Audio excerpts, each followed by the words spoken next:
Hello and a very good morning to all of you. So today our group going to present and to tell about the separation of the different sugar by a paper chromatography.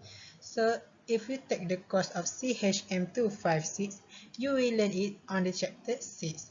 So before I present, I will talk more about the separation of the different sugar by a paper chromatography. I would like to introduce all the members that participate. So all the members is firstly is me, Zairul Ikmah Hakim Badwisham, and then it will be followed by the No Alfina Fitria, and then it will be followed by the Amirul Aidin, and then after that it will be followed by the Ilham, and then lastly it will be followed by the Vini Farhanin. So in this slide, I will talk about the objective and introduction for the case study. So, the objective is to perform the separation of the different sugar by a paper chromatography. And the introduction about chromatography is a technique for separating mixture of the substance into their constituents. And it also consists of two phases, which are stationary phase, mobile phase. Mobile phase is flowed through the stationary phase while carrying out a mixture alone. And based off the analytical chemistry, a paper chromatography is defined as a technique to separate dissolved chemical substance by exploiting their different migration with a cross sheet of paper. The stationary phase in the paper chromatography is an extremely uniform absorbed material, and the mobile phase is suitable solvent or the solvent mixture in a liquid form. And the paper chromatography is also partition chromatography. The next slide is about the objective in the lab case study. So the sugar are sprayed by using a paper chromatography, and the mixture of the sugar is sprayed based on their partition coefficient. Each of the components has a different rate of travel, and as part of the procedure, a spot of test a solution or sample is applied to a piece of the filter paper that close to the one corner. In the paper chromatography, the moisture is present in the cellulose layer of the filter paper, which are act as a stationary phase. So I would like to pass to the next presenter. Material and apparatus: 2 cm of citric acid, 40 ml of third butyl alcohol, water, spraying reagent sodium hydroxide and 95% ethanol, lactose alcohol solution, fructose alcohol solution, maltose alcohol solution, beaker and filter paper. Now we move to the methodology. Preparation of mobile phase. First, 2 grams of citric acid is mixed with 40 ml of third butyl and pour the mixture into a beaker. Number 2, 10 ml of water is added and the lid is covered. The mixture is put aside for 15 minutes of mobile phase for saturation. Number 3, place a sheet of Whitman number 1 chromatography paper, about 9 times 10 cm, on a piece of clean paper on a bench. Number 4, a fine line is drawn with a pencil along the width of the paper and about 1.5 cm from the lower edge. Number 5, 4 equal spaces of small circles are placed along the line with a pencil. Number 6, the paper is labeled at the top with the name of sugar. Number 7, the toothpick is used to place the drop of solution of the aqueous sugar, fructose, lactose, maltose, and mixture of all aqueous sugar sample on Wetman number 1 chromatography paper. Number 8, the spot paper is placed in the development chamber. Close the beaker with a lid and allow the solvent to flow.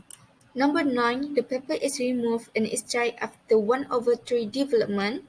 The position of the solvent front is immediately marked with a pencil. Number 10, after the chromatogram has dried, the paper is sprayed using spraying reagent sodium hydroxide and 95% ethanol. The paper is dried in the oven at 85 Celsius for 7 until 10 minutes. Number 12, the separation of sugar is observed.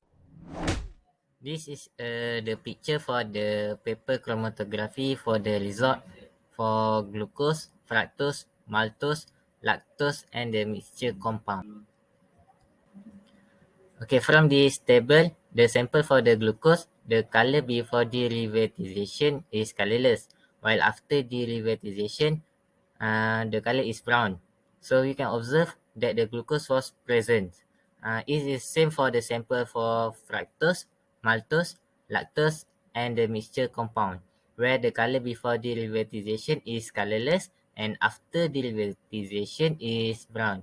All these compound has present. The calculation for the retention factor, the distance traveled by the compound divided by distance traveled by the solvent. Where for the glucose, the RF value is when 2.5 centimeter divided by 6.2 centimeter and we get 0.40. For the fructose, the RF value is 0.5x, and for the maltose, the RF value is 0.33, while the lactose, the RF value is 0.20, and for the mixture compound, the RF value is 0.39. Okay, for the discussion, chromatography is a technique used for separating the components or solutes of a mixture on the basis of the relative amounts of each solute distributed between mobile phase and a contiguous stationary phase. The mobile phase may be either a liquid or gas, while the stationary phase is either a solid or liquid.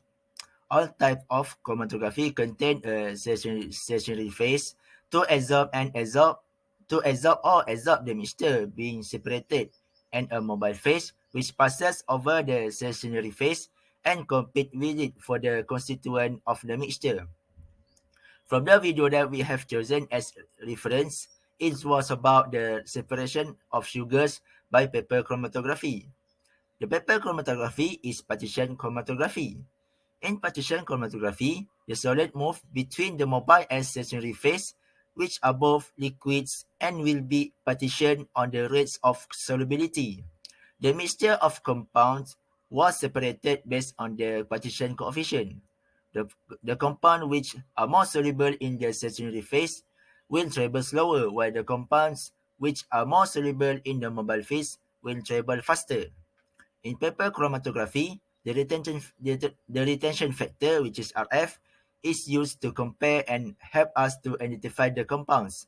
The RF value of a compound is equal to the distance traveled by the compound divided by the distance traveled by the solvent front, which both are measured from the origin. Based on the data, it showed that the highest RF value, which is 0.58, which is fructose, while the lowest RF value is lactose, which is 0.2. This means that the fastest moving spot with the highest value of RF is less polar, while the spot with lowest value of RF is the most polar. So, fructose is a non-polar component and weakly bonded to the stationary phase, which is water molecule absorbed on the cellulose fibers. It will travel further with the mobile phase, which is solvent and will elute first, while lactose is the most polar and strongly bonded to the stationary phase. It will travel slower than the mobile phase and will elute later. Okay, this is the formula for RF value. In conclusion, the purpose of this experiment is to identify separation of different sugars by paper chromatography. The observation on paper chromatography clearly shows the effectiveness of paper chromatography in assisting with the identification of various types of sugar. Based on this experiment, the objectives were successfully achieved through the experiment. This is the reference that we refer. That's all from us. Thank you.